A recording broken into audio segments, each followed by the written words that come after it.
The world is water, wood, and a constant, whispered song. The song is not sung with the throat, but with the breath, a complex language of whistles that rises and falls through the humid air of the great swamp. It is the only language the clan knows. A mother, weaving a net from river vines on the high platform of her hut, sees her child toddling too close to the edge. She purses her lips and a sharp, three-note whistle cuts the air. Danger. Come back now. The child obeys instantly. From a watcher at the edge of the still village, a lookout whistles a long, low, wobbling note. All clear, the water is calm.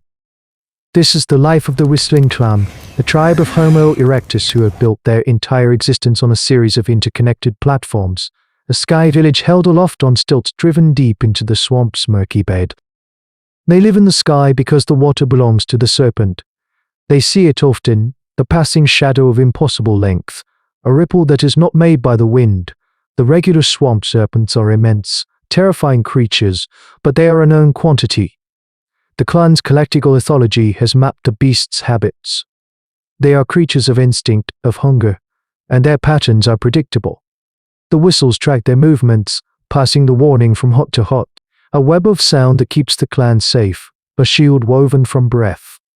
They live in a state of perpetual, managed terror, a precarious balance between the ingenuity of the small and the brute force of the great. But this new one is different. It arrives not as a passing shadow, but as a silent, occupying army. It is a male larger than any Titanoboa they have ever seen, its body thicker than the oldest mangrove trunk, its scales the color of mud in deep water. It coils itself in the dark water directly beneath the central platform, a living island of coiled muscle. The whistles begin, a frantic storm of alarm. Great danger. Monster below. Do not move. Becoming statues in their high huts, peering down through the slats of the wooden platforms. The serpent does not hunt. It does not strike at the stilts. It simply stays, and it watches.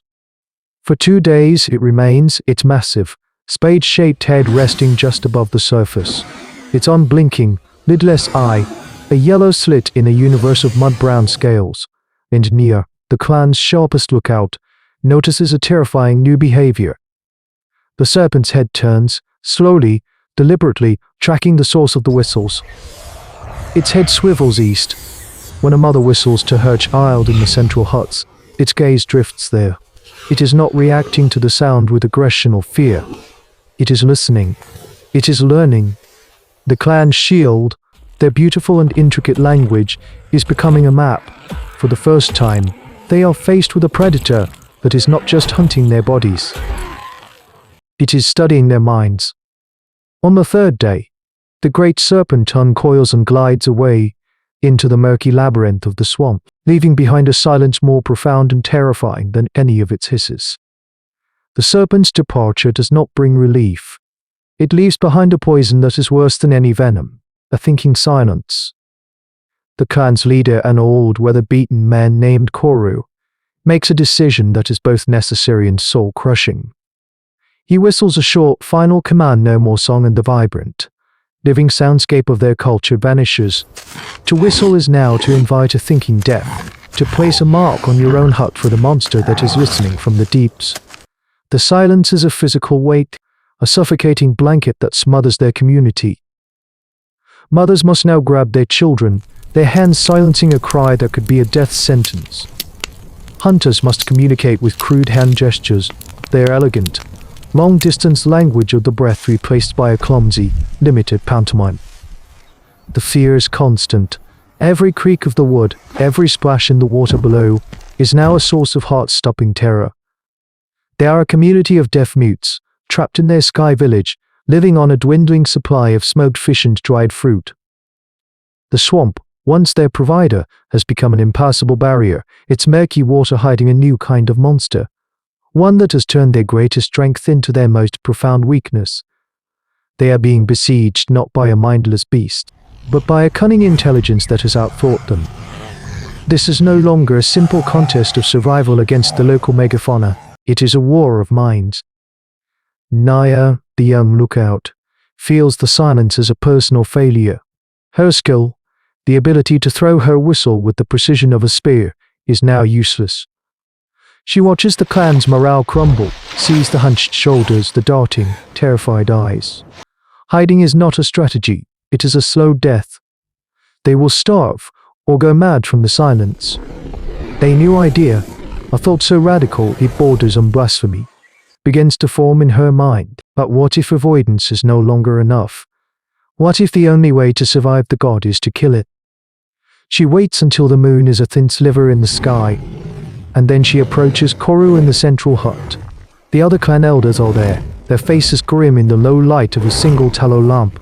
She does not use gestures. She speaks, her voice a rough, unused thing. The elders flinch at the sound, their eyes wide with alarm, but Naya pushes on, her words a torrent of desperate logic. The serpent is smart. It learned their language. But it is still a creature of instinct. And a body can be broken. We cannot hide from it, she whispers, her voice fierce. So we must hunt it. The elders look at her as if she has lost her mind. Hunt the god, the apex-predator of their world. It is like a minnow declaring war on a shark. But Miu is prepared. She unrolls a sheet of scraped hide on the floor. On it, she has used charcoal to draw a picture.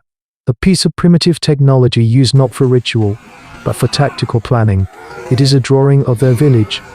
It is also a drawing of a trap. We will not go to it, she explains, her finger tracing a line on the hide. It will come to us. And when it does, the village itself will be the spear. The elders stare at the drawing, their fear warring with a dawning, terrifying hope. The silence has been broken, not by a whistle, but by the first word of a revolution. The clan transforms the village from a refuge into a weapon. For a week, the clan works in a feverish, disciplined silence, their fear channeled into a massive act of creation. The trap is a masterpiece of prehistoric engineering, a colossal deadfall, woven into the very structure of their home. Using the strongest river vines, they bind a dozen of the heaviest stilts great waterlogged timbers hauled up from the swamp bed into a single, massive platform. On this platform, they pile hundreds of stones, sharpening the ends of discarded stilts and tusks to create a bed of upward-pointing spikes. This entire structure, a multi-ton hammer of wood and stone, is suspended directly over the central channel, held in place by a single massive liana vine.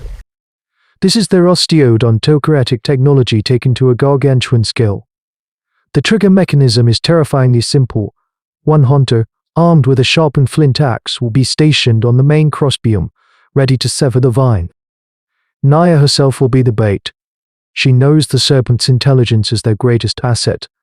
It is not just hungry, it is curious, and it is proud. It will not be able to resist the challenge of a single, defiant sound after so long a silence. As dusk bleeds into the swamp, turning the water to ink, she takes her position on a small, isolated platform directly beneath the deadfall.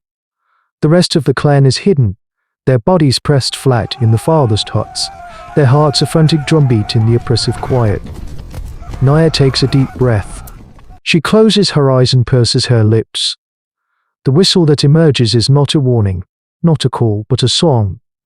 It is a long, complex, and beautiful melody, a defiant piece of music that tells the story of her people, of their life in the sky, of their fear, and now, of their rage. It is the most beautiful and the most dangerous sound ever made in this swamp. For a long time there is only silence. Naya's song ends, its last note hanging in the humid air before being swallowed by the chirping of insects. Doubt begins to creep in. But then a ripple. Far down the channel, a shadow detaches itself from the greater darkness. The serpent is coming. It moves with a terrifying, liquid grace, its immense body gliding through the water with barely a sound. It is drawn to the source of the impossible music. It passes under the first huts, its head raised, its yellow eye fixed on Naya's platform. She does not move. She stares back at the approaching god, a tiny, fragile figure about to be consumed. The serpent's head is now directly beneath the trap. Its body, an impossible length of coiled power, continues to slide into the kill zone. This is the moment. High above on the crossbeam, Koro sees Naya give a single, sharp nod. He raises the flint axe. This is an act of altruism and of faith, a swing that will either save his people or doom them all. He brings the axe down with all his strength. The liana vine, thick as his thigh, explodes, a splay of fibers. The colossal deadfall hangs in the air, a suspended judgment. Then, with a sound like a mountain cracking into it falls. The serpent has no time to react. The hammer of wood and stone and sharpened bone drives it down into the murky bed of the swamp, a cataclysm of targeted violence. The god who had learned to think has been killed by the apes who had learned to plan.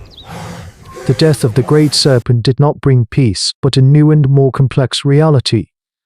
The Whistling clan had done the impossible, they had slain a god. But in doing so, they had to become something more than just clever survivors.